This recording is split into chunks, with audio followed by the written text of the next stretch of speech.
il y a de cela quelques années, le Seigneur m'a donné une parole. Et la parole qui m'a été donnée, elle m'a été donnée dans un songe. Et la parole disait exactement ceci. Que si je regarde la Bible, de la Genèse jusqu'à Apocalypse, je me rends compte qu'aucun miracle n'a jamais été fait sans la présence de Dieu. C'est-à-dire que c'est la présence de Dieu qui apporte le surnaturel. C'est la présence de Dieu qui apporte le miraculeux. C'est la présence de Dieu qui fait en sorte que dans une église, il puisse avoir des manifestations. Que dans une église, il puisse avoir des guérisons. Que dans une assemblée, il puisse avoir des prophéties. Parce que la plupart des prophéties dans une église, c'est lorsque la présence de Dieu descend. Quand la présence de Dieu ne descend pas encore, alors la prophétie ne vient pas. Les guérisons qui doivent s'opérer dans une église ne viennent pas. C'est la raison pour laquelle chaque chrétien qui veut voir le surnaturel, chaque enfant de Dieu qui veut expérimenter le Seigneur dans le miraculeux, doit beaucoup aimer et rechercher la présence de Dieu. Et même, ceux qui reçoivent les enseignements de façon surnaturelle, c'est dans la présence de Dieu. Par exemple, si moi, par exemple, je vais dans la présence de Dieu, c'est là-bas que je reçois les enseignements. Et la présence de Dieu peut être déclenchée quand vous adorez. Elle peut être déclenchée quand vous méditez la parole. La présence de Dieu peut être également déclenchée pendant que vous êtes en train d'obéir à une instruction que le Seigneur vous a donnée. Alors, à ce moment-là, la présence de Dieu est déclenchée dans votre vie. Et sans la présence de Dieu, aucun miracle ne peut se produire. Et c'est également ce que nous avons vu ici. Parce que dans la présence de Dieu, à un moment donné, la présence de Dieu n'était pas encore véritablement là. Puisque quand on était dans l'animation, la présence de Dieu n'était pas là. Après, on est entré un peu dans une phase d'adoration. C'est à ce moment-là que la présence de Dieu a commencé à descendre. Voyez un peu. Et ensuite, l'adoration a continué avec la sœur divine. Et la présence de Dieu a augmenté. Et comme le cantique parlait de la présence de Dieu a encore plus augmenté. Et c'est la présence de Dieu qui a fait en sorte que lorsqu'elle est descendue maintenant dans la vie de la sœur, elle a maintenant commencé à prophétiser. Et pendant que la présence de Dieu était là, pendant qu'elle prophétisait et qu'elle recevait la parole prophétique, moi je recevais la parole que je suis en train de donner là maintenant. Comprenez ce que je suis en train de dire? Donc la présence de Dieu, c'est le lieu où les esprits se manifestent. Parce que tout esprit qui habite en toi va se manifester où? Dans la présence de Dieu. Même les démons se manifestent dans la présence de Dieu.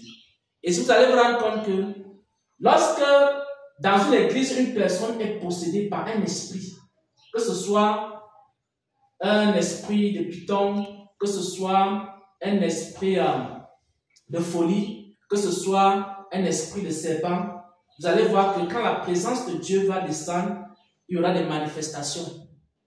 Certaines personnes peuvent dire que l'onction est descendu sur la personne, alors que c'est pas, vous allez voir la personne, c'est la manière dont la personne va agir, que vous saurez quel est l'esprit qui habite en cette personne. Parce que tout esprit se manifeste où? Dans la présence de Dieu. Amen. Donc, lorsque les gens vont venir ici, dans la présence de Dieu, on doit tout faire. Parce que quand moi j'adore, c'est la raison pour laquelle il faudra que la personne qui est en train de conduire la loi en adoration doit tout faire pour que la présence de Dieu soit manifeste pendant qu'il loue, qu'il adore. Parce que c'est à ce moment-là que les esprits vont se manifester. Et c'est à ce moment-là que même s'il y a des personnes qui sont malades, ou alors les maladies d'origine démoniaque, c'est à ce moment-là que les maladies vont partir. C'est pour ça que vous allez vous rendre compte que dans certaines églises, les gens viennent, de façon régulière. Pourquoi? Parce qu'à la fin du culte, il se sent bien. Il se sent bien pourquoi? Il se sent bien parce qu'il est venu avec des esprits qui étaient avec lui. Mais quand il est arrivé dans la présence de Dieu, qu'est-ce qui s'est passé? Ce qui s'est passé, c'est que les esprits là l'ont quitté. Vous voyez un peu. Donc quelqu'un peut venir ici parfois avec la colère dans le cœur. La personne peut venir avec l'amertume dans le cœur. La personne peut venir avec même la haine, avec beaucoup de choses dans la présence de Dieu. Et quand la présence de Dieu va descendre, les choses là vont commencer à faire quoi? Les choses là vont commencer à partir. Amen. Et vous allez voir que la personne sera libre.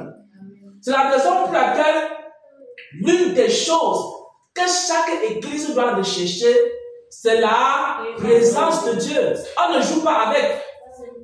Et pour que la présence de Dieu soit manifeste, il faut suivre l'esprit. Il faut que tu suives comment l'esprit est en train d'agir dans la salle.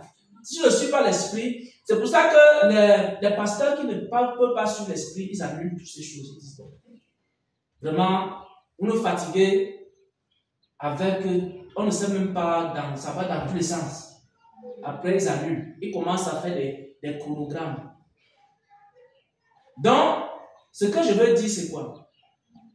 C'est que même lorsque nous venons dans l'église, il faudra que ce soit les chantres, que ce soit même les chrétiens, que ce soit n'importe qui, vous devez d'abord rechercher la présence de Dieu. Parce que si je viens chanter ici, il faudra que si je viens chanter pendant 1 heure de temps, il faudra qu'avant de venir, j'ai quand même passé un certain temps dans la présence de Dieu. Si je n'ai pas passé ce temps dans la présence de Dieu, même si j'ai reçu la peine, la présence de Dieu ne va pas descendre. La présence de Dieu ne respecte pas la peine. Parce que les gens se disent que non, j'ai reçu la peine pour faire telle chose. Forcément, quand je vais faire, la présence de Dieu va descendre. Ça ne va pas forcément descendre. Ce n'est pas parce que quelqu'un a été appelé pour enseigner que lorsqu'il enseigne, la présence de Dieu va descendre. Ce n'est pas parce que quelqu'un a été appelé pour évangéliser que lorsqu'il évangélise, la présence de Dieu va descendre. Ça dépend de l'intimité que tu as développée avec Dieu et du temps que tu as passé dans la présence de Dieu avant de venir à l'église. Et maintenant, quand tu as développé cette communion-là, alors quand tu es en train de chanter, la présence de Dieu descend. C'est comme si le ciel s'ouvrait dans la salle. Et quand le ciel s'ouvre dans la salle, la présence de Dieu descend.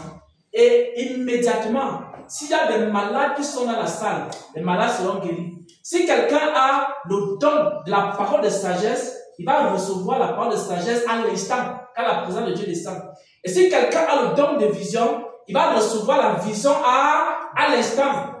Et si quelqu'un a le don d'enseigner, il va commencer à recevoir des enseignements dans son cœur, pendant que la présence de Dieu descend. Il faut donc faire attention, parce que pendant qu'on est en train, la présence de Dieu descend, il y aura toujours des manifestations. Et soyez très très attentifs. Parce que le dépôt qu'il a mis à la sœur, il a mis aussi ça en 2 ou 3 personnes. Et lorsque la présence de Dieu est descendue et que le Seigneur a expliqué quelque chose, il faudra donc laisser un temps de silence où les gens peuvent partager ce qu'ils ont reçu dans la présence de Dieu. Voyez un peu. Je vais prendre un cas. Pendant que on a d'abord eu la séquence d'animation, après l'adoration a continué. Quand l'adoration a commencé maintenant, avec le chant de 24 vieillards, je crois que c'était ça. Quand ça a commencé, c'est là où la présence de Dieu a commencé à descendre un peu dans la salle. Petit à petit, la présence de Dieu descendait. Quand la sœur divine prend maintenant elle commence à adorer. Et directement, on lui inspire le cantique sur la présence de Dieu. Et la présence de Dieu commence donc à descendre dans la salle. Et à ce moment-là, vous devez savoir que forcément, tout le monde ici, chacun qui a un don en lui, il a reçu quelque chose. Il y a des gens peut-être qui ont reçu des versets bibliques, il y a des gens qui ont reçu des paroles de sagesse, des enseignements, etc. Alors, quand la prophétie sort, il faut laisser quoi? Il faut laisser un temps de silence pour que les gens puissent prendre la parole et partager ce qu'ils ont reçu. dans la présence de Dieu. Voyez un peu, avant de lancer une nouvelle activité. Parce que c'est une séquence. Dieu va vous enseigner quoi? Sa présence.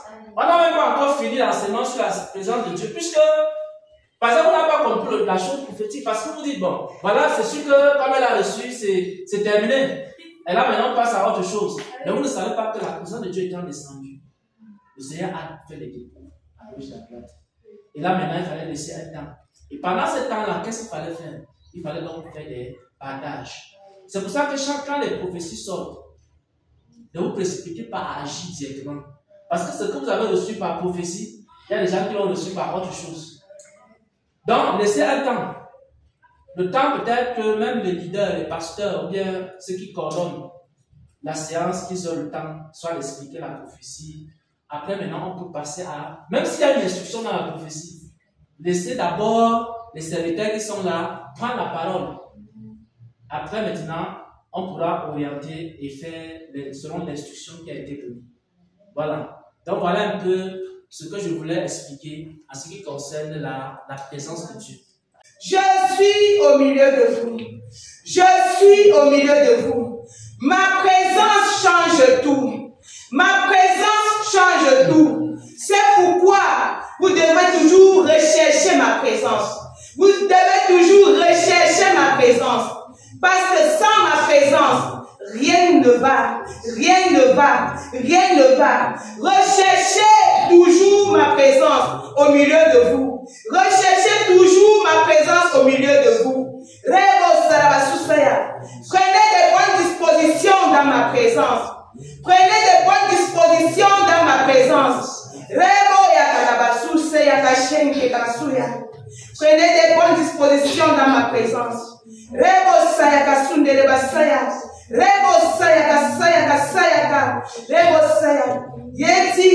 J'ai dit que je suis venu travailler. Je suis venu travailler. Je suis venu travailler. Je travaille chaque jour. Je travaille chaque jour. Je suis venu libérer. Je suis venu guérir. Je suis venu guérir. Je suis venu consoler. Je suis venu consoler. Je suis au milieu de vous et je travaille. Je travaille. Je travaille. Confiez-moi à vos cœurs. Confiez-moi à vos cœurs. Confiez-moi à vos cœurs. Confiez-moi à vos cœurs.